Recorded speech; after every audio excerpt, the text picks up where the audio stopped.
And in this tutorial, I'm going to go a little more, talk a little bit more about um, batch. Batch isn't the same as the command prompt. The command prompt, you can type in help, all these commands are the same, but the syntax is slightly different from the command prompt and a batch file, even though a batch file runs on the command prompt.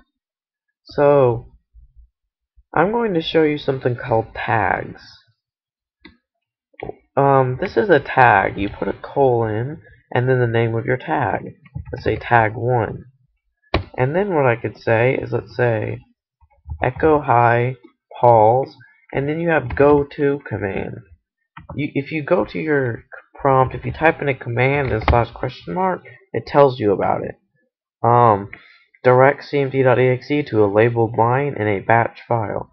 You can also, these tags are also called labels. So we can also say label 1. It doesn't matter how we name it, but since I see MS-DOS or the command prompt or Microsoft is calling them labels, I guess I'll just call them labels. So if we type in go to and label 1, all codes read from top to bottom. So it's going to say, okay, you're creating a label right here. Then, okay, you want me to say hi. Oh, you want to pause it? Oh, you want to jump all the way back up to label 1. And then when it hits label 1, it's going to start going down your codes again. Echo hi, pause, go back to label 1. Echo hi, pause, go back to label 1. So this is going to be an infinite loop, and it's going to say hi, pause, and return to label 1.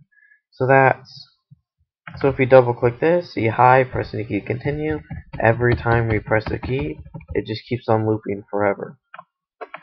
Now, another thing you can do is CLS. CLS clears the screen.